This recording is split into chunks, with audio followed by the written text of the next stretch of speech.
ശ്രുതിസ്മൃതിപുരാണാനാം ആലയം കരുണാലയം നമാമി ഭഗവത്പാദം ശങ്കരം ലോകശങ്കരം ശങ്കരം ശങ്കരാചാര്യം കേശവം ബാദരായണം സൂത്രഭാഷ്യകൃതം വന്ദേ ഭഗവന്തോ പുനഃ പുനഃ.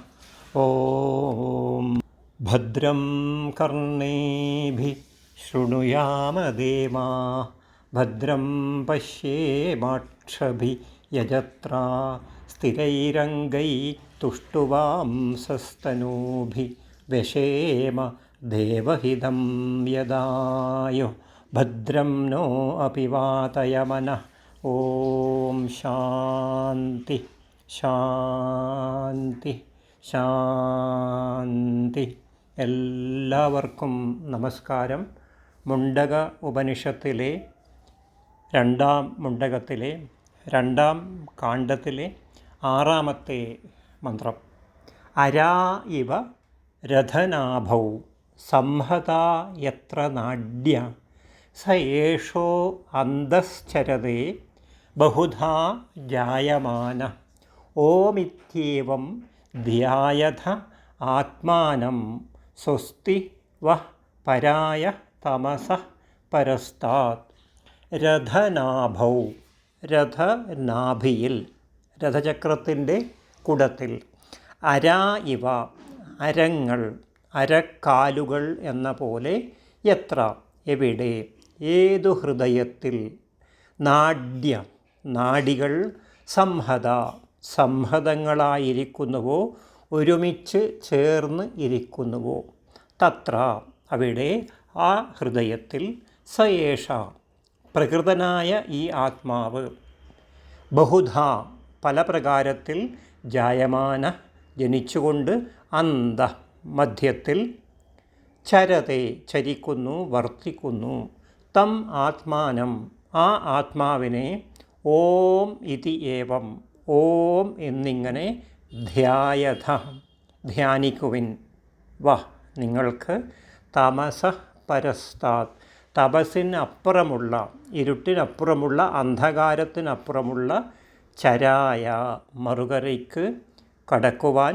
സ്വസ്തി, വിഘ്നമില്ലാതിരിക്കട്ടെ, അത് മറുകര കടക്കാൻ സാധിക്കട്ടെ. അത്രയുമല്ല, രഥചക്രത്തിൻ്റെ കുടത്തിൽ ആരക്കാലുകൾ ഒരുമിച്ച് ചേരുന്നത് പോലെ സർവ്വദേഹത്തിലും വ്യാപിക്കുന്ന നാഡികൾ ഒരുമിച്ചു ചേരുന്ന ഹൃദയത്തിൻ്റെ മധ്യഭാഗത്ത് ബുദ്ധിയുടെ ബോധങ്ങൾക്ക് സാക്ഷീഭൂതനായിട്ട് പ്രകൃതനായ ഈ ആത്മാവ് വർത്തിക്കുന്നു. പ്രകൃതനായ എന്ന് പറഞ്ഞാൽ പ്രകൃതിയാലുള്ള എന്നർത്ഥം, സ്വതവേയുള്ള. കാണുകയും കേൾക്കുകയും സങ്കല്പിക്കുകയും നിശ്ചയിക്കുകയും ചെയ്തുകൊണ്ട്. കാണുകയും കേൾക്കുകയും സങ്കല്പിക്കുകയും നിശ്ചയദാർഢ്യമുള്ളതുകൊണ്ട്. അന്ധഃകരണമാകുന്ന ഉപാധിയെ അനുസരിക്കുന്നതിനാൽ ക്രോധം, ഹർഷം മുതലായ ബോധങ്ങളെ കൊണ്ട് പല പ്രകാരത്തിൽ ജനിച്ചുകൊണ്ടിരിക്കുന്നത് പോലെയാണ് അവിടെ സ്ഥിതി ചെയ്യുന്നത്. അതുകൊണ്ടാണ് ഹൃഷ്ടനായിത്തീർന്നു, ക്രുദ്ധനായിത്തീർന്നു എന്നൊക്കെ ലൗകികന്മാർ പറയുന്നത്. സന്തോഷത്തോടെ ഇരിക്കുന്നു, ദേഷ്യം വരുന്നു എന്നൊക്കെ പറയുന്നത്. ഓങ്കാരത്തെ ആലംബനമാക്കി ശാസ്ത്രവിധി അനുസരിച്ചുള്ള കൽപ്പനയോടുകൂടി ചിന്തിക്കുവിൻ. ഇത്രയും കൊണ്ട് വിദ്വാനായ ആചാര്യൻ ശിഷ്യന്മാർക്ക് പറഞ്ഞു കൊടുക്കുവാനുള്ളത് പറഞ്ഞു കൊടുത്തു കഴിഞ്ഞു.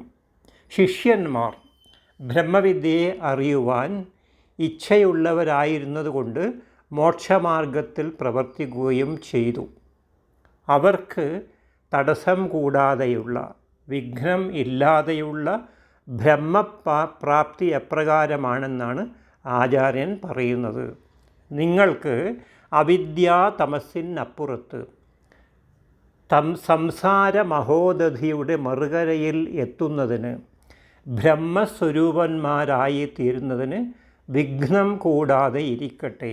അവരെ ആശീർവദിക്കുന്നത് നിങ്ങൾക്ക് ഈ അവിദ്യ എന്നുള്ള അന്ധകാരം ഇല്ലാതെയാക്കി ജ്ഞാനം നേടി സംസാരമാകുന്ന ഈ സാഗരത്തിൻ്റെ മറുകരയിൽ എത്തുന്നതിന്, ബ്രഹ്മസ്വരൂപന്മാരായി തീരുന്നതിന്, ആത്മാവിനെ തിരിച്ചറിഞ്ഞ് ബ്രഹ്മം പോലെ ആയിത്തീരുന്നതിന്, സ്വരൂപമായി തീരുന്നതിന് യാതൊരു തടസ്സവും ഇല്ലാതെ, വിഘ്നവും ഇല്ലാതെ എത്താൻ വേണ്ടി എന്ത് ചെയ്യണം? ആത്മാവിനെ ഓം എന്ന് വിചാരിച്ച് പ്രണവാകാരമായി കരുതി നിങ്ങൾ ആത്മാവിനെ ചിന്തിക്കണം. ആ ആത്മാവ് പ്രണവസ്വരൂപനാണ് എന്ന് ചിന്തിച്ചു കഴിഞ്ഞാൽ അപ്പോൾ നമ്മുടെ ദേഹത്തിലുള്ള നാഡികൾ എപ്രകാരമാണെന്ന് പറഞ്ഞു. രഥചക്രത്തിൻ്റെ ആരക്കാലുകൾ പോലെ അതിന് ആ ചക്രത്തിനെ ബന്ധിച്ചിരിക്കുന്ന എപ്രകാരമാണോ അതുപോലെ തന്നെയാണ് നമ്മുടെ നാഡികൾ ഹൃദയവുമായി ബന്ധിച്ചിരിക്കുന്നത്. ആ ഹൃദയത്തിൽ സ്വതവേയുള്ള ആത്മാവ് പല പ്രകാരത്തിൽ ജനിച്ചുകൊണ്ട്, പല ശരീരങ്ങളെ പ്രാപിച്ച് ജനിച്ചുകൊണ്ട് നമ്മുടെ ഉള്ളിൽ വർത്തിക്കുന്നു, ഇരിക്കുന്നു. ഈ ആത്മാവിനെ അറിയണം എന്നുണ്ടെങ്കിൽ പ്രണവ മന്ത്രം, ഓം എന്ന മന്ത്രം ധ്യാനിക്കണം. ആ ഓം എന്ന മന്ത്രം ധ്യാനിച്ചു കഴിഞ്ഞാൽ നിങ്ങൾക്ക് ഈ സംസാര സാഗരം കടക്കാനുള്ള അറിവ് നേടാൻ കഴിയും. അപ്പോൾ നമ്മൾ നമ്മെ തന്നെ അറിയണം. നമ്മുടെ ആത്മാവിനെ അറിഞ്ഞു കഴിഞ്ഞാൽ അത് ബ്രഹ്മപ്രാപ്തിക്ക് സമാനമായി. അപ്പോൾ നമ്മൾ എന്താണെന്നും നമ്മൾക്ക് എന്ത് കഴിവുണ്ടെന്നും നമ്മൾ ആരാണെന്നും അറിഞ്ഞ് നമ്മൾ ആത്മാവിനെക്കുറിച്ച് സ്വയം അറിഞ്ഞു കഴിഞ്ഞാൽ, നമ്മുടെ അവിദ്യകളെല്ലാം നീങ്ങിക്കഴിഞ്ഞാൽ, അജ്ഞാനം നീങ്ങിക്കഴിഞ്ഞാൽ, ആ അജ്ഞാന തിമിര അന്ധകാരത്തിൻ്റെ അപ്പുറത്ത് സംസാരമാകുന്ന ഈ സാഗരം കടക്കാൻ നമ്മൾ സ്വയം ആത്മാവിനെ അറിഞ്ഞു കഴിഞ്ഞാൽ ബ്രഹ്മസ്വരൂപമായി തീരുകയും തടസ്സം കൂടാതെ, വിഘ്നം കൂടാതെ നമുക്ക് ഈ സംസാര സാഗരത്തിൻ്റെ മറുകരയിലെത്താൻ, സംസാര സാഗരം കടന്ന് മറുകരയിലെത്താൻ സാധിക്കും എന്നുള്ള കാര്യമാണ് ഈ മന്ത്രത്തിൽ പറയുന്നത്.